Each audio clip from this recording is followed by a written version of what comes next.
The offseason rolls on. Rube, how you doing? Doing great. How are you?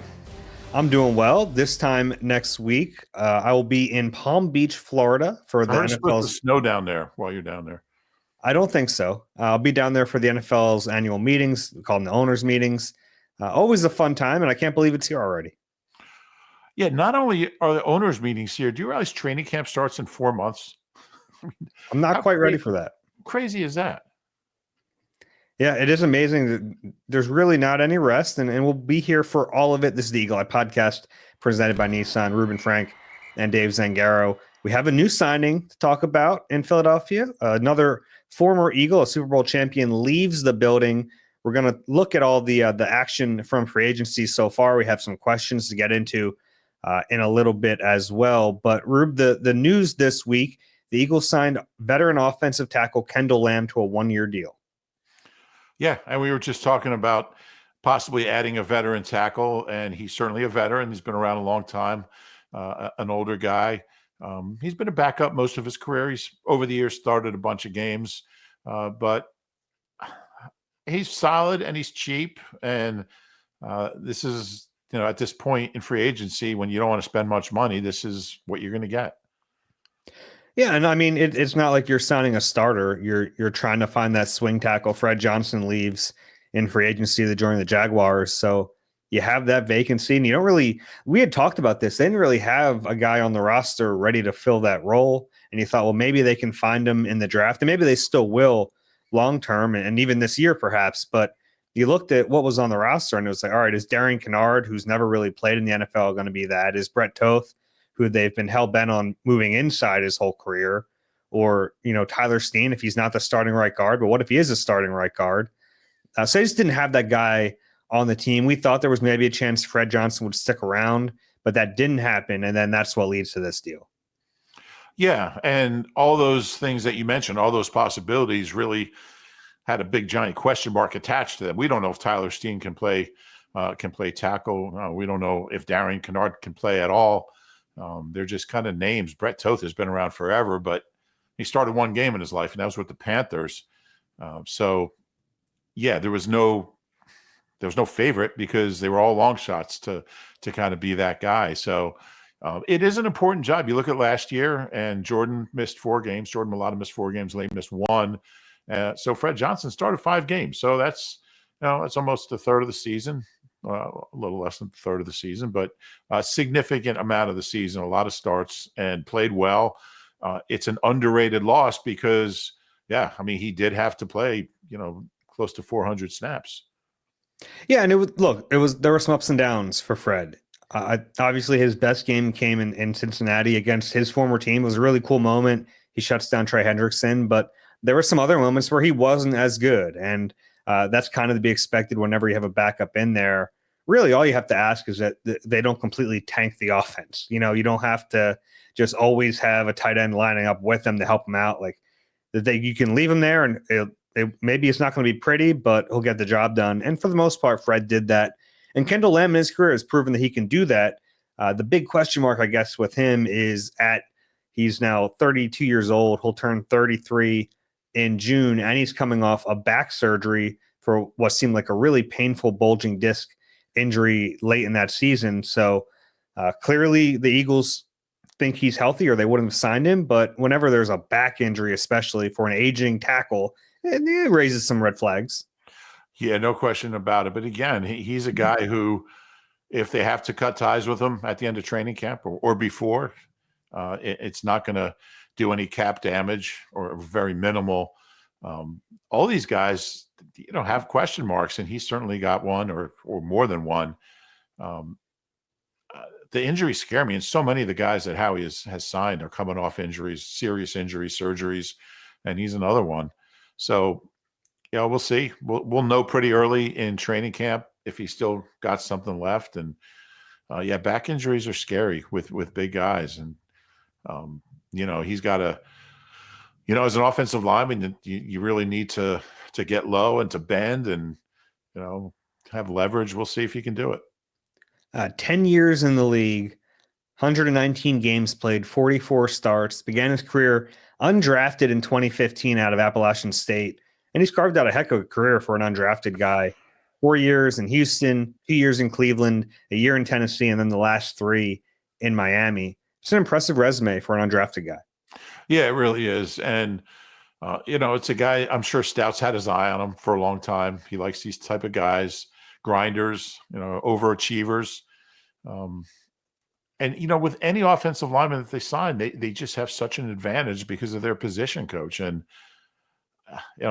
he can't make his back healthy, but he can do everything. But if he's healthy, Stout's going to get the most out of him. And he's going to have him ready to play if he has to play. Hopefully he doesn't. Hopefully whoever that third tackle is doesn't have to get out there like this year, like 5 games. But Stout will have him ready if he's physically ready to do it. Yeah, you remember the veteran signing on the offensive line last offseason was Matt Hennessy, who was injured for a lot of camp, didn't make the team. He ended up somewhere else, but it doesn't mean, like we've talked about all these signings, there's no guarantee they're going to work out.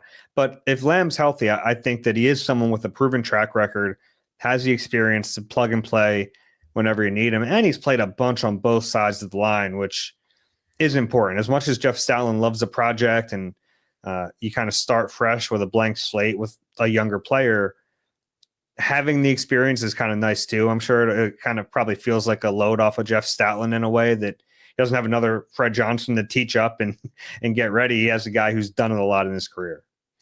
Yeah, and that positional versatility is really important. There's a limited number of guys who are comfortable on both sides, and you think, well, it's the same position. It's just on the opposite side, but certainly seen guys who can do one and can't do the other. We've seen some guys who can't do either. That's another story. But you have certainly a comfort level with him being able to play either side. Yeah, and he actually even did that just last season. Had to play significant snaps at both left and right tackle. So I think it's a wise signing, and it's funny because we all realized it, right? That we're like, man. I think we talked about it on one of the recent pods that swing tackle is a need. It's a pretty pressing need that you don't even think about, but Howie was on it. He got it done. Yeah, and I think it's one of the things that made Big Fred valuable was his ability to play on both sides and made him, he played well. He's functional, got better, and started games on both sides, played well on both sides. So that's one of the reasons he got signed.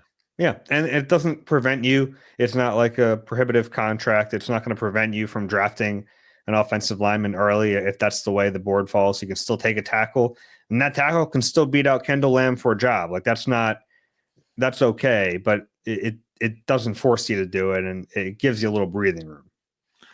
Yeah, and I think that's something Howie's really addressed with all these kind of low budget moves. He's addressed just about every position. Maybe not wide receiver, but he's signed a wide receiver. But he's pretty much gotten some insurance at almost every position that he doesn't have to go reach for anything in the draft. He probably wouldn't do it anyway, but he's got bodies everywhere. Yeah, I mean, not in free agency. He signed like a futures guy. Yeah, I don't count those.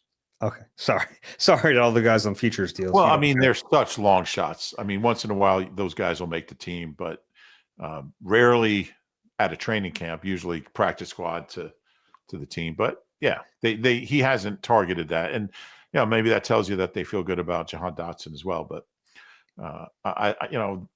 considering his limitations with the cap, how he has managed to address every position with similar type of guys, backups, guys coming off injuries, guys whose production has declined. And, he fits the one category coming off an injury. Yeah. Serious one. One Eagles player leaves Philadelphia, a guy that you kind of targeted as someone who might be back, and I didn't hate your reasoning for it. Avonte Maddox goes to Detroit, a hometown call for Avonte Maddox going back to Detroit. He'll play for the Lions this year on a 1-year contract. I was curious to see what would happen there because I think you had some good points about, this like he didn't play very well when he was a starter, but he gave them decent reps. He had obviously a really big play in the Super Bowl, a 4th down pass breakup, was a consummate pro, offered them depth at safety, offered them depth at nickel corner, and played fairly well on special teams, but he's also an aging player who's past his prime. Yeah, I agree with all of that. And I just thought maybe his familiarity with Vic, with Christian Parker, we know how he feels about Avonte, and Avonte's versatility and the way he played the second half of the year. I thought that might be enough to bring him back, but he doesn't really fit what Howie's looking for on the roster. And what is Avonte, 28, 29 now? He'll turn 29 in a few days, actually. Yeah, so he came out in 18 in that Goddard Mulata draft. Jordan Mulata, Dallas Goddard, Avonte, Josh Sweat, and Matt Pryor. So he's been around a long time, and been around since 18. Look, they signed Adoree Jackson.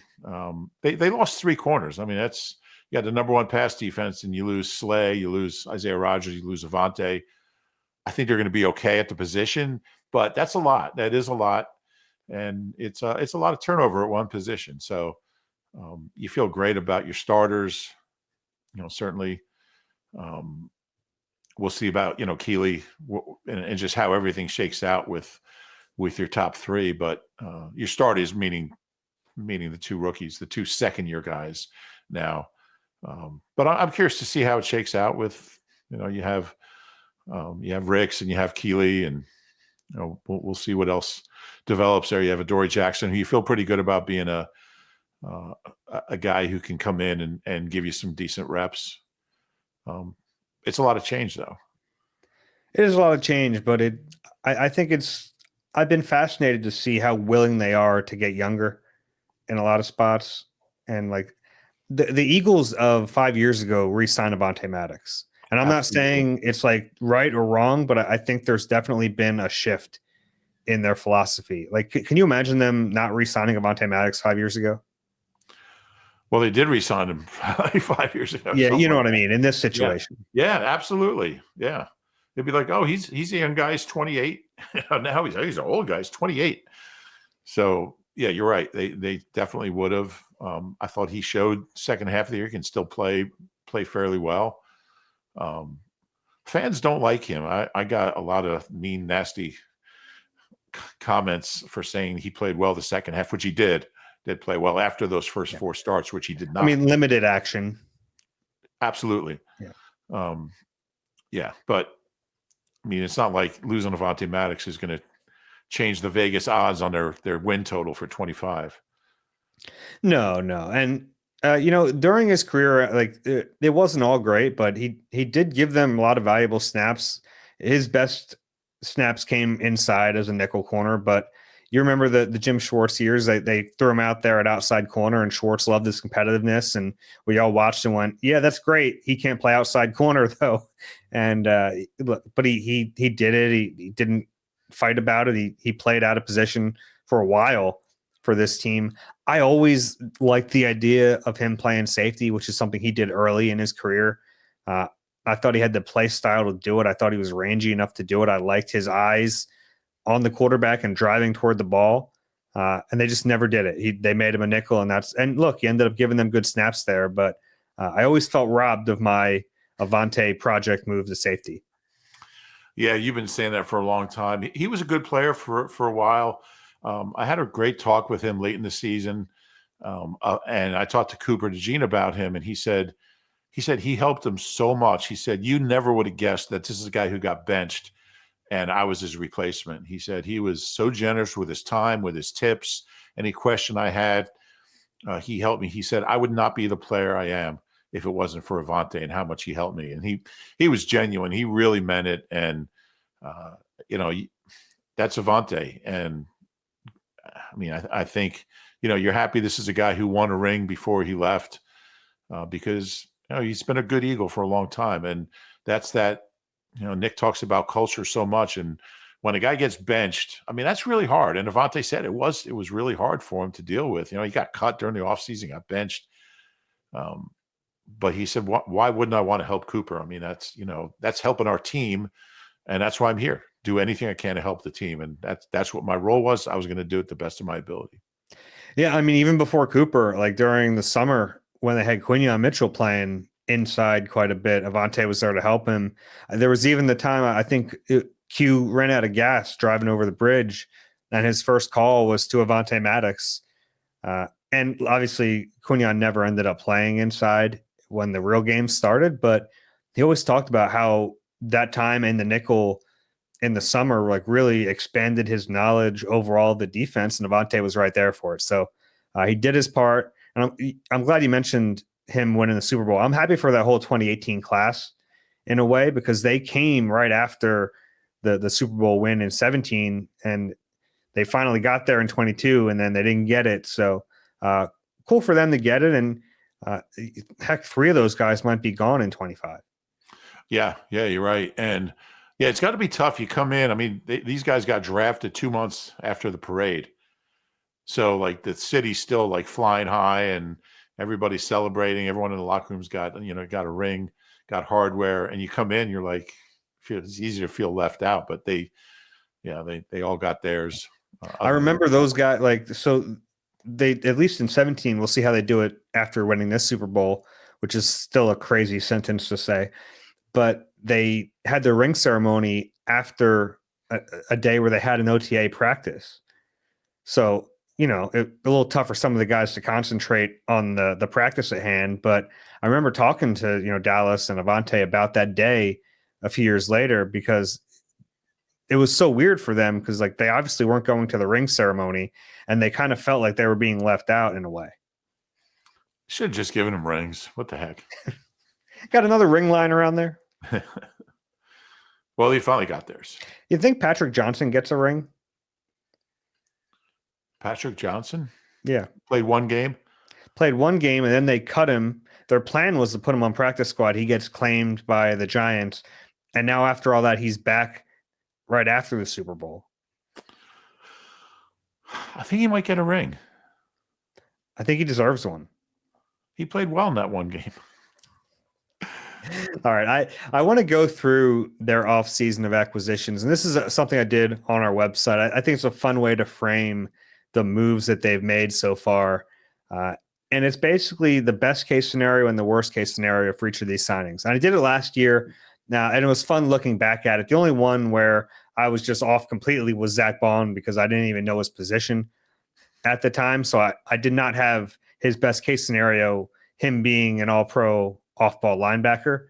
But like the Saquon one was really prophetic in a way. Like his best case was that he's one of the best running backs in the league and he changes their offense. And that ended up being the case. And there were some others, like I think the Matt Hennessy one, maybe I said like worst case is that he doesn't even make the team, and that ended up being true. So let's just go through. We don't have to take a bunch of time, but all of their signings and acquisitions this offseason.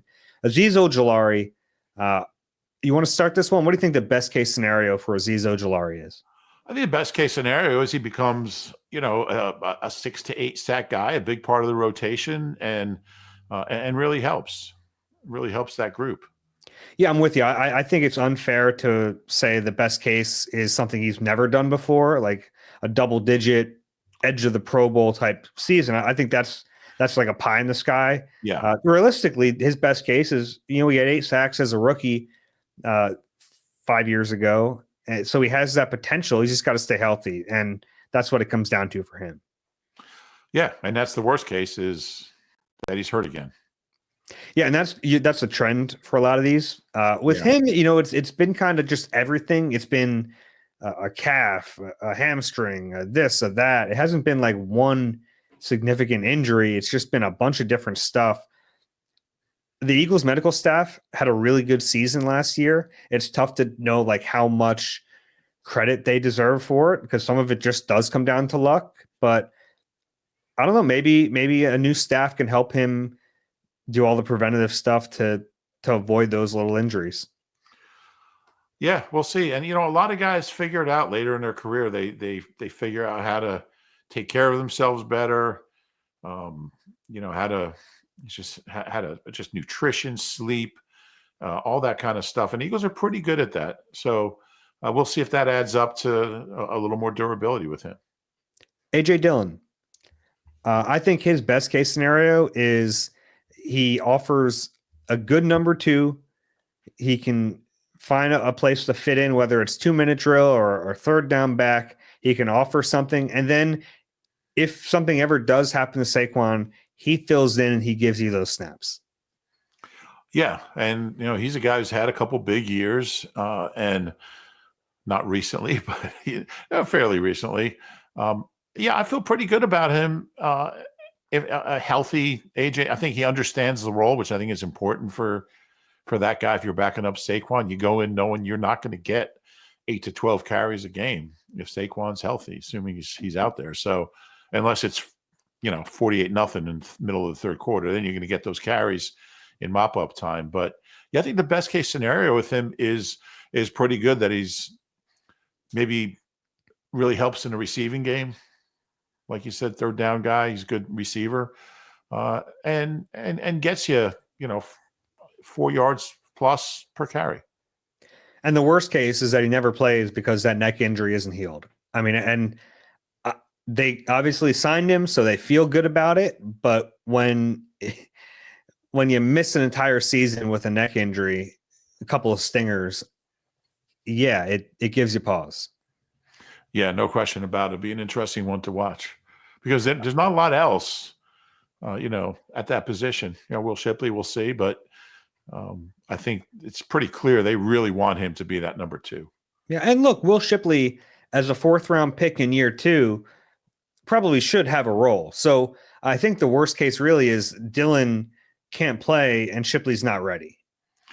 But if you want to go that deep, there's no question about it. Then you're left without a 2. Yeah. Kendall Lamb, who we just talked about, I think we've kind of gone through that. His best case is that he gives them a level of play that's better than what Fred Johnson gave them.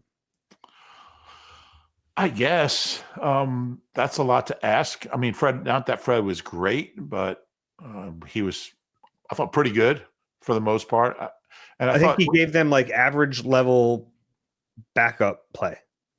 That's fair. I think maybe a little above average. Slightly above average. And what I liked about Fred was when he did mess up, he bounced back. He didn't let it compound into more bad snaps. And he did have some bad snaps, but they were isolated. Like he didn't just, Fred's just not playing well right now. We didn't really see a lot of that.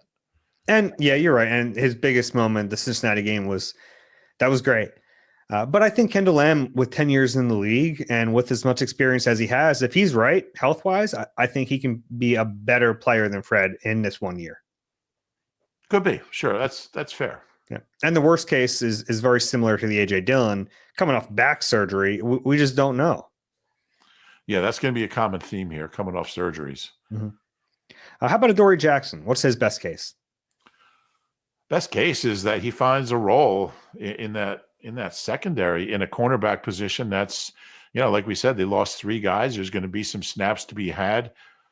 I guess the best case scenario is that he outplays Kelee Ringo and ends up being a major part of that rotation. Yeah, that one's a little tricky because it's 2-pronged, right? Because his best case and the team's best case are probably different. True. So I kind of hedged a little bit and said his best case is either he becomes a starter and he gives them solid play, or he pushes Kelee Ringo to be a better player and Keelee's the starter and he provides good backup. That's fair. I mean, I was basically just like the best case scenario for him. Mm-hmm. But obviously you'd like to see Kelee take ownership of that job. And I guess the best case scenario is that they really push each other.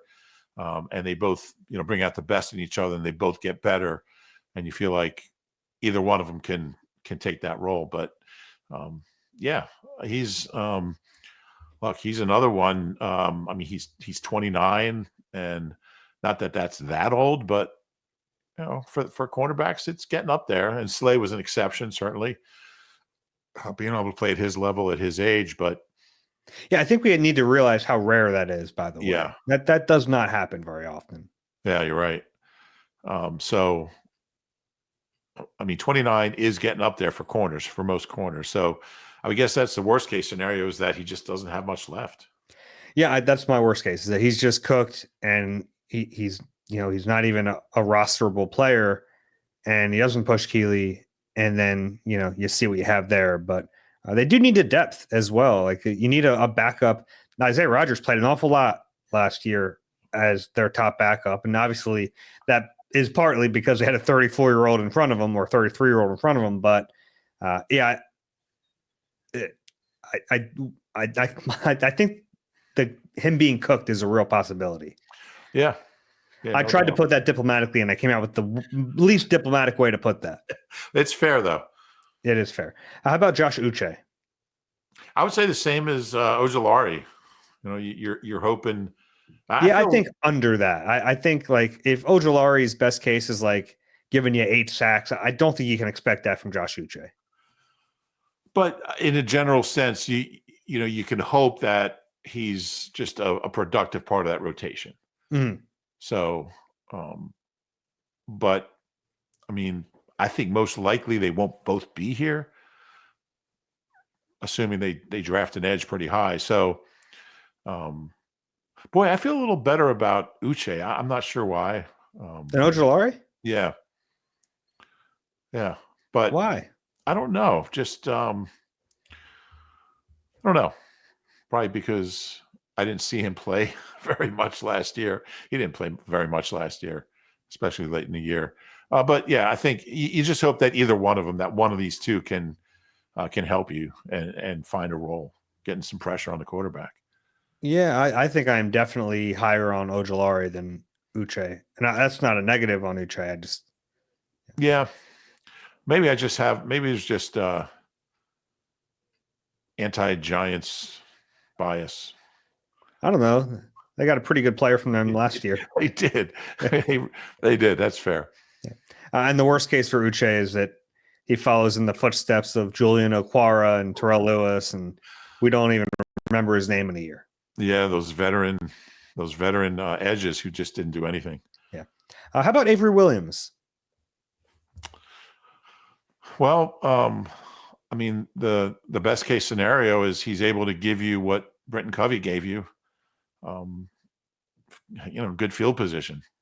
When Covey was healthy, he was giving you double-digit punt returns. I mean, you're looking for 12 yards per return, 12, 13 yards per return. That's what Covey did.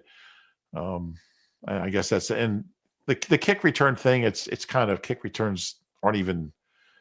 It's just such a weird play now. So I'm not even sure where he fits in there. But really, for me, it's all about the punt returns, and I think he has a chance to be pretty good at it. I mean, he has been good at it. So yeah, look, I think he's going to do both, which. That if he's as good as Britton Covey, but he can do both of those jobs, that's valuable. Yeah, no doubt. I don't think he's going to see much time on offense or defense, maybe a gadget play here or there on offense. I'm actually curious to see which position room he's in. Yeah. But I think that's the best case is that he's a solid return man. They trust him, but he also has some juice. The worst case is that he's a downgrade from Covey, and they feel forced to put Cooper DeJean back on the field. He'd have to be pretty bad for that to happen. I guess that's possible. Or you just call Britton Covey. He might still be available 6 weeks into the season. Yeah, I still don't know his health status. Yeah, we don't know that. I have a feeling I just have this funny feeling we're gonna see Britton Covey again. I just feel like we will. In Philadelphia? Yeah. Oh, interesting. Yeah. Okay. How about the 2 tight ends? We can kind of lump them together because this is the hardest one I had to do, and I had to include them, Harrison Bryant and Kyle Granson. But without knowing if there's going to be any kind of resolution to the Dallas Goedert saga, it's really hard to come up with the best case scenario.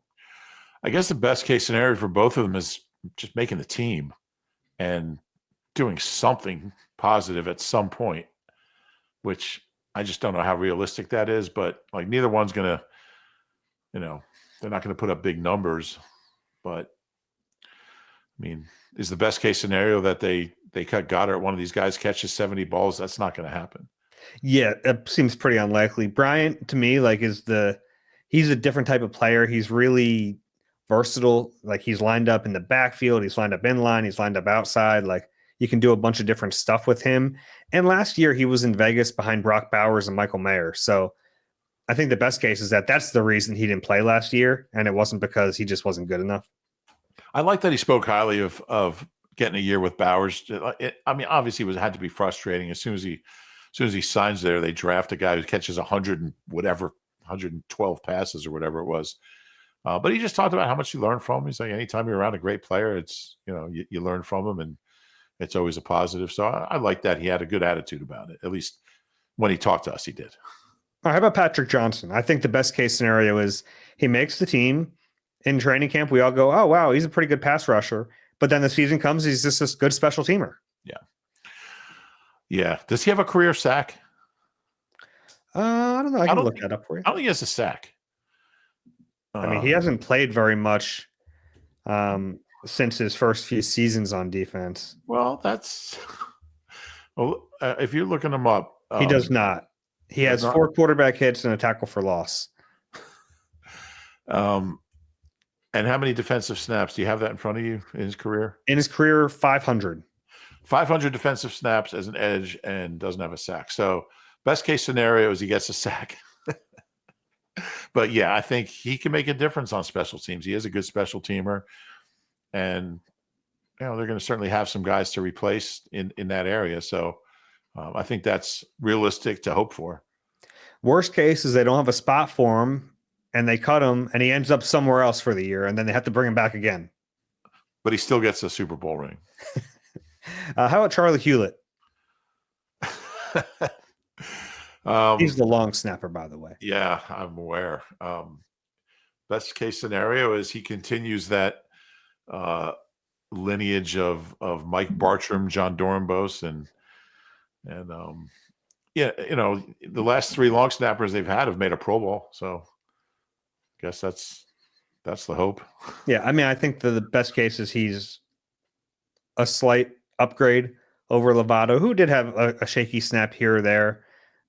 And he just fits in well with Elliott and Braden Mann. Yeah.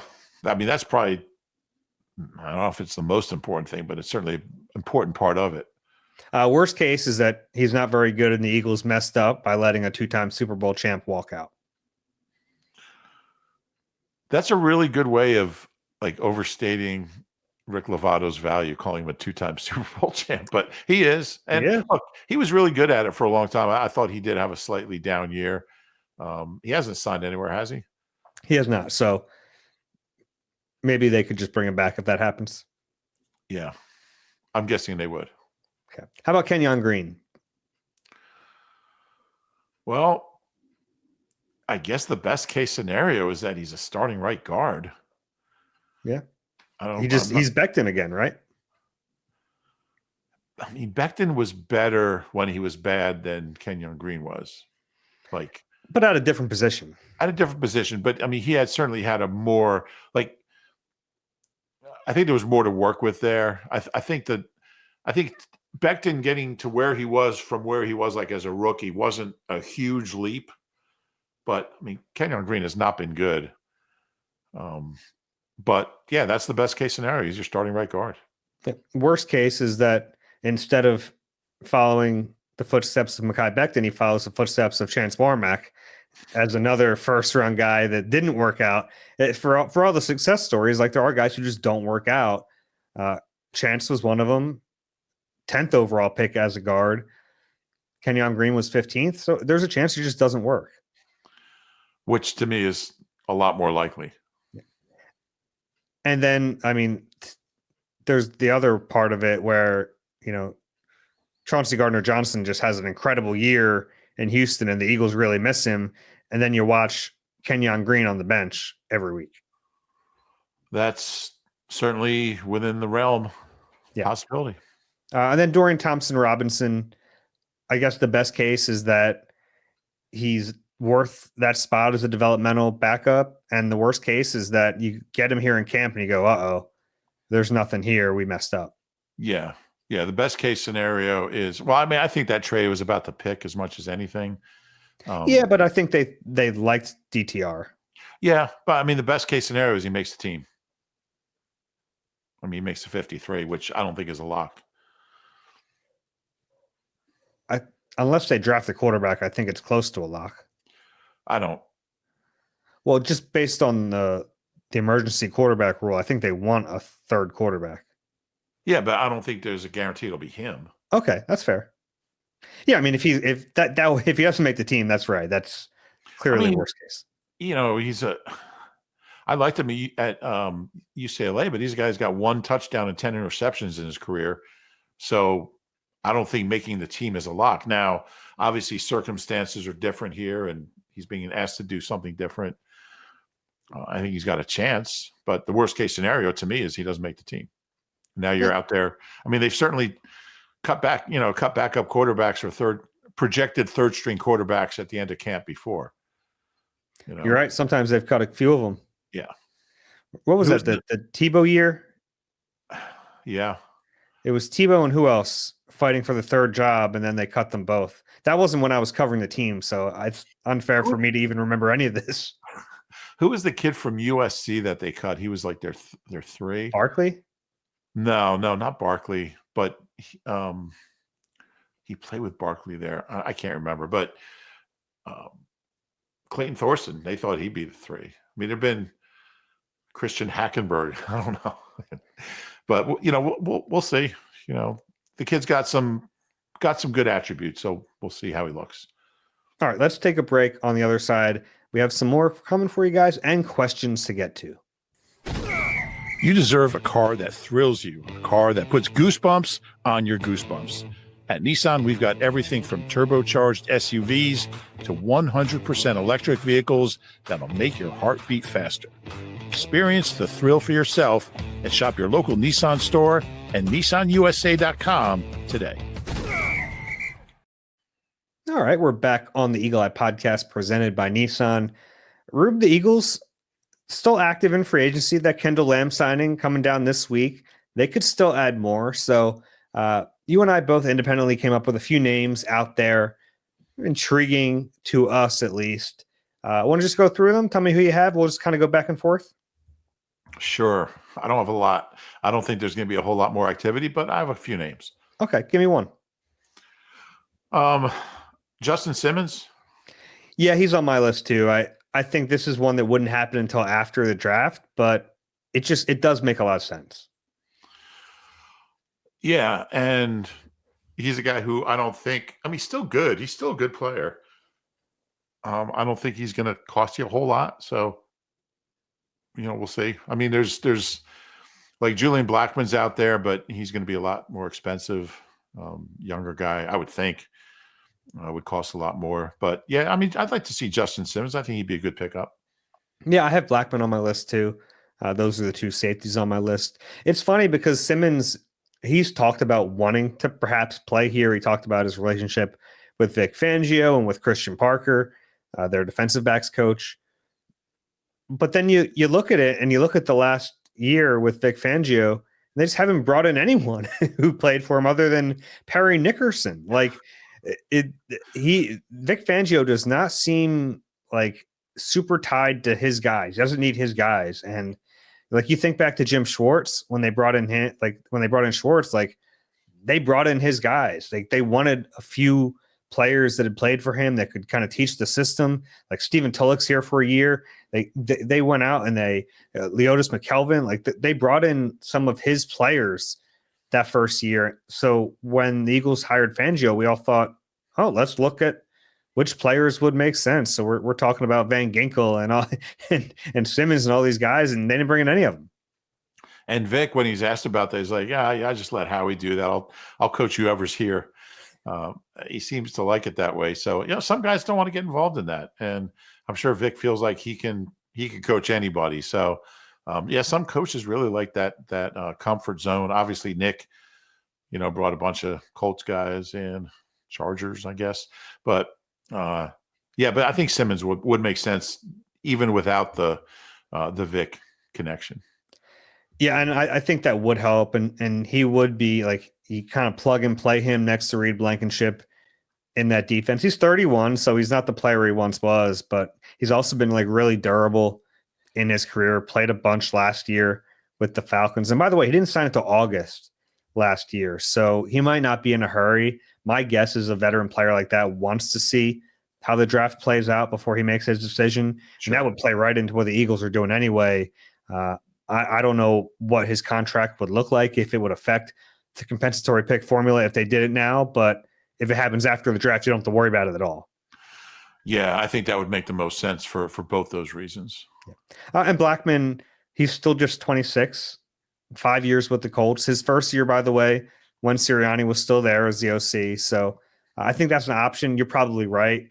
Probably too expensive, but I mean, we're pretty deep into free agency now. Teams have spent their big money. Yeah, no, that's true. And, the longer he's out there, I think the more realistic it is. All right. Anyone else on your list? I have Calais Campbell. Me too. Do you? I'll put Calais Campbell on my list until he's like 50 years old. Which isn't that far off. I feel like every year for the past 5 years have been go sign Calais Campbell. He played 35 snaps a game last year at 38 or 37 and 38. He's a guy that can, he wouldn't have to come in here and be the Pro Bowler he used to be, but he could come in and eat up some snaps, be a good influence on the younger guys. I'd love to see it. I've always liked him, always liked the player, and I think it'd be a fun addition. We had a question about which players we've liked to watch throughout the years, and he's one of them for me. He's always been really fun. Gosh, he doesn't look like he's 38. He's had 11.5 sacks in his last 2 years. Yeah. And 5.5 last year? Yeah, 5.5, and I think 6 the year before. I like Moro Ujima, and I think he's ready to take a big jump in his career, but this would be some insurance if he's not. And I think that's an important position. Do you think Haloti Ngata at all when you think of Calais? No. Okay. Do you?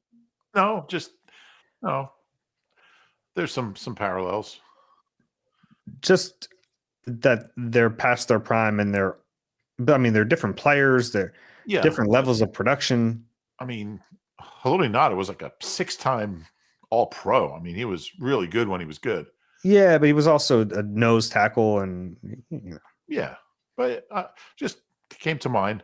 But yeah, I would like to see it. The only other name I have is a guy who, at this point, doesn't make sense because they just signed a tackle. But Jedrick Wills, the former. I don't know if that doesn't complete. I don't think that completely takes him off the list. Maybe not completely, but if I'm him, I'm not sure I'd want to go somewhere where they just signed a veteran tackle. But I mean, he's still a young guy. 25. It got really ugly with him in Cleveland. Didn't go well, but there was he had an injury in October, and he didn't play in a game, and then after the game he said it was a business decision. And then Kevin Stefanski's he didn't really mean a business decision, but it's funny, you read anything out of Cleveland and they're like, there's no way he's back, he's completely gone. He was a 10th overall pick. Yeah. And he's had decent level play at times in his career. Yeah, he has. And obviously he's a lot younger. And I mean, this seems like the culture that can really, that kind of stuff doesn't happen here. And, if he needs to kind of get you can't say stuff like that. You can't say, I think he got cleared and he thought he was still hurt, so he didn't play. I don't know the exact details, but I'd love to see it. And I think he's a guy, and he's solid. He's pretty solid. They've been stocking up on Browns, right? Dorian Thompson-Robinson and Charlie Hewlett. Any other? Might not be the best strategy. Browns and Giants. Let's just load up. But that's it. That's all the names I have as far as realistic. I have one more, but without knowing the contract details or any of the behind the scenes stuff, if I was they can sign Kendall Lamb or they can sign Jedrick Wills, where would you have fallen on that? Jedrick Wills. Okay. I think there's more upside there, but I think Lamb is the steadier option. That's fair. I guess, I want to see that. With Stout, you feel like that upside, has a chance to come out. Mm-hmm. But yeah. Yeah, it'd be more fun to watch, certainly. Yeah. He could do it again. My last guy is Kaiser White. Yeah, he was on my list too, and I crossed him out but he was on my list. Why'd you cross him out? I don't remember. I just didn't think it was realistic. But okay. I wouldn't mind that. Wouldn't mind it. He played at a decent level in 22. Uh, I don't know what it would cost, but I think if it would cost a lot, he wouldn't be out there anymore. It's kind of weird that he hasn't re-signed with the Cardinals. It seems like kind of a no-brainer. So maybe he wants more money than they're offering. He's 29. He's played 2 seasons as a starter there for them. Jonathan Gannon and Nick Rawlis. Nick Rawlis actually, his son's he had a son out there, and his son's middle name is Kaiser. Is that right? He named he wanted his son to like work as hard as Kaiser. I never heard that story. That's awesome. Yeah. But it also makes it real weird that he's still available when the defensive coordinator is naming his kid after him. Yeah, we don't want him back, but I am going to name my kid after him. But. Just like the name. Interesting. Yeah. Yeah, it's fascinating, right? Yeah, it is. All right. We'll see what happens there. I don't think any of those moves are super imminent. I think, what's the most likely of those names we mentioned? Oh, interesting. I would say Justin Simmons. Yeah, I think so too. I think that's a move that wouldn't happen until after the draft, especially if they look, there's a chance they could draft Malachi Starks and we're going, well, of course they're not going to sign Simmons. But if they don't take a safety in one of the first few rounds, and even if they get one in the later round, you would think Justin Simmons would make a lot of sense. Yeah, no doubt. All right, you want to get to some questions here? Let's do it. All right, if you have a question for us, it's eagleeye@NBCUni. That's NBCUNI.com. You have the QR code on the screen. You can send it to us that way. The first one here is from Josh. Hi, Dave and Rube. Do you feel there has been an overreaction by some Eagles fans to Howie's offseason thus far? The core of this team is still intact and set to remain so for years to come. In my opinion, last year, CJ was the number 2 safety. Milton was the number 2 defensive tackle. Sweat was the number 2 defensive end. Becton was the number 5 offensive lineman. Slay was the number 3 corner. What other team coming off a Super Bowl win can say that they're entering the next season without losing a single player at the top of their depth chart across the board? Yeah, I haven't sensed that fans are disappointed. I think fans understand the situation. I think they knew this was going to happen. And my sense is that fans are okay with the way this offseason has gone. Especially making sure Zach Bond is back was the big thing. Getting Saquon locked up. I think fans are okay. I could be wrong. I could be misreading it, but I haven't sensed a lot of disappointment. Yeah, I think early on, there's always a little bit when you're a fan, you're watching your team, and they're not doing anything. There was a period there where the Eagles hadn't signed anyone. They had the Zach Bond presser as free agency kicks off. I think that was a pretty big sign that was their move in free agency. So, yeah, I think there was maybe a little bit of it, but it's also tough to tell what the real sense is. Like, most fans aren't going to shout one way or the other. You know what I mean? Sometimes you get a loud minority and everyone thinks, oh man, the fan base is upset, and it really isn't. Yeah, I agree with that. Plus, I think a lot of people are just still flying high after New Orleans. What happened there? Super Bowl. They won. Oh, that's right. Joe, dear Dave and Rube, Howie Roseman's tenure as Eagles GM has been unique, marked by longevity and the opportunity to learn from past mistakes, bolstered by trust from Jeffrey Lurie. Were there times when you personally thought Howie should be fired, and if so, when? At what point did you recognize his evolution into a top-tier GM? His recent drafts have been kind of incredible. What's his secret sauce? That's a great question. Yeah, I mean, honestly, yeah, there were times I thought he should be fired when the first time around, I mean, the roster was not great. And, there were quarterback issues and coaching staff issues. And, they went from 2008 to 2017 without winning a playoff game. They went 9 years. So, yeah, there were times. I mean, his first round picks were really bad there for a while. And we don't have to repeat the names. Everyone knows them. I just didn't think he had what it took to create a championship roster. Now, the way things, I mean, it's a unique career arc that he gets basically demoted. Chip does does the job for a year, and then he gets reinstated. And that one day when he made all those trades, he got rid of Byron Maxwell and all that stuff. Kiko Alonso. Yeah, DeMarco Murray. That whole series of trades for picks, that was when I thought, all right, he's got something special here, that he was able to pull all that off, get picks. Obviously, those picks became number 2 and became Carson. A lot of them did, not all of them. That whole sequence was when I started to believe. Yeah, it was. So I didn't cover him consistently in his first tenure. So I've covered him in his second tenure, and there hasn't been a moment since he got reinstated where I thought he should be fired.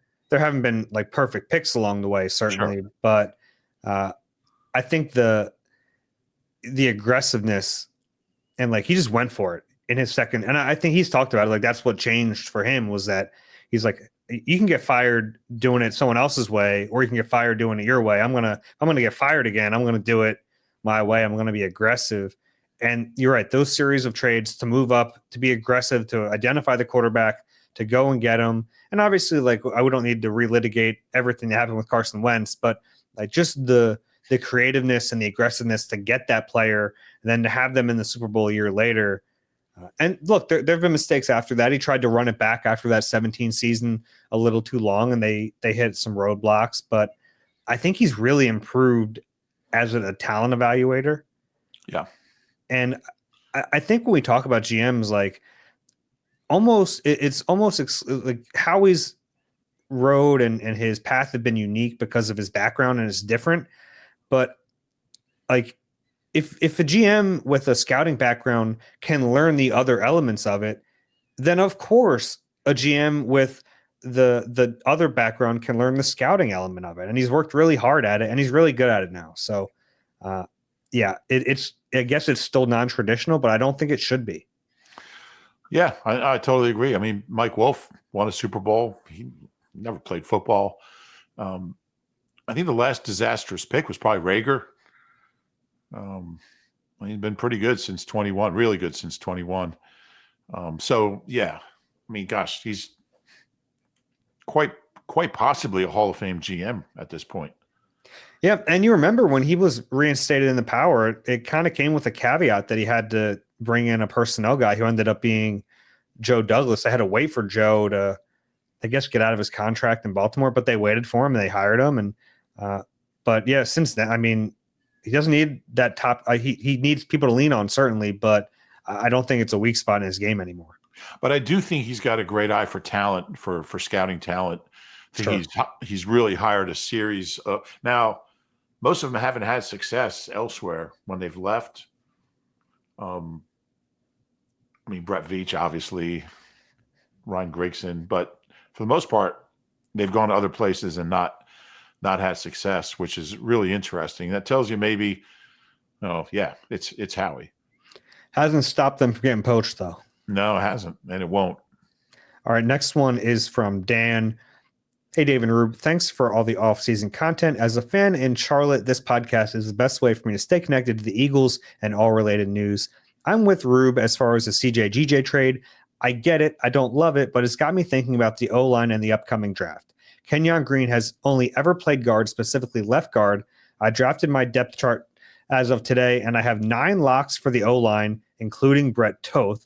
While still unproven, Darian Kennard and Tyler Steen's position versatility really helps the Eagles, but I see a huge hole at backup guard/center. Toth has been a stout and new project for his entire career, and in my opinion, it's time to start a new project. Do you think there's a chance the Eagles consider Steen a tackle now more than a guard? If that's the case, I wonder if they target someone like Tyler Booker, Jared Wilson, Tate Ratledge as a trade-up target in round 2 or 3 with all the picks Howie is scheduled to have in 2026. What are your thoughts about how many offensive linemen the Eagles draft this year? Right now, my guess is 2. Last pod you covered Lane's extension. I'm not sure how he looks to draft Lane's replacement. However, this draft day is very deep at tackle. Let me know your thoughts. Is that it? I'm kind of a short question. Yeah, I don't know how many offensive linemen they'll draft. Two's a pretty good guess because I mean they're gonna be active and they have to be. I'm not sure Brett Toth is a lock for anything. Great story, but I wouldn't say he's a roster lock. I don't think. I think he means like right now, but that's obviously before the draft. Yeah, but I mean it's 90 people on the roster, also 91. But they're going to be active. I mean, they're going to be active in that O-line market. I don't think there's any question. And for Steen, I don't think they see him as a tackle more than a guard right now. I think they're going to give him a chance to win that right guard job. Yeah, no question about it. And I mean, he's still a favorite as of right now. Mm-hmm. And there was a bonus question from Dan. Dave, my friends and I took a road trip out west to see Zion, Antelope Canyon, and the Grand Canyon. It was incredible. We are in the planning stages for our next trip a few years out. What national park would you recommend? If you're talking in that like Arizona, Utah area, I love Capitol Reef. It's kind of a smaller one, not as many people go there, but really cool, kind of off the beaten path a little bit. I would recommend Capitol Reef. There you go. Want to do one more here? Yeah. Okay. Last one is from Emma. Hello again, Dave and Rube. I just saw Avonte Maddox signed with Detroit. It got me thinking, who is the most senior player on the defense now as far as years with the team, not age? With BG, Slay, and Sweat all gone, and I guess Avonte, even though he wasn't a full-time starter, is it Reed Blankenship, Jordan Davis? I feel like it was just yesterday that I was excited about undrafted rookie Reed Blankenship making the team. It's crazy how young this defense is.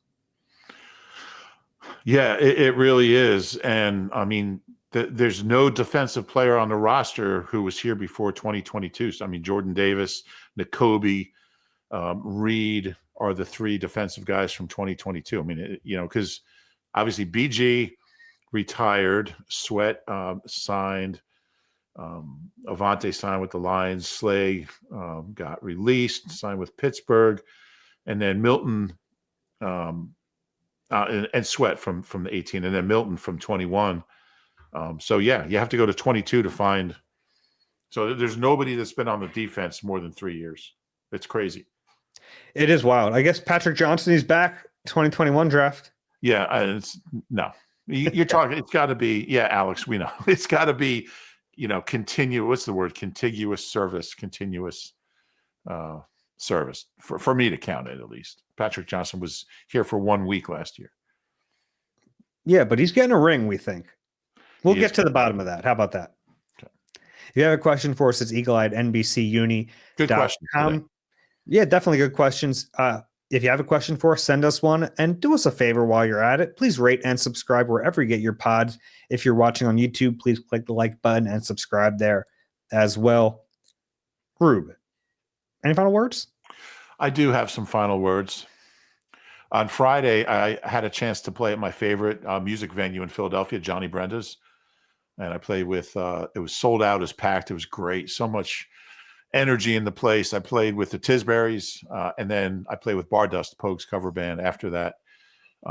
It was just an amazing experience being on that stage, jam-packed, loud, hot, great energy. It was so much fun. And so I want to thank those guys for letting me sit in. I play keyboards, by the way. And there was a lot of Eagles fans there. There may have been some Eagles chants when I went up on stage, which was interesting. It was different, but it was a really cool night. Met some great people and had a blast. So, yeah. What's the bigger rush, doing that or doing this podcast? It's close. But I'd have to give the edge to playing at Johnny Brenda's was wild. I've played at like Union Transfer and Boot and Saddle and Underground Arts and 118 North and Ardmore Music Hall, but Johnny Brenda's is legendary, and being on that stage was wild. Well, I'm happy for you, but also, how dare you? This is the Eagle Eye Podcast. We're presented by Nissan. Reuben Frank, Dave Zangaro. We will talk to you soon.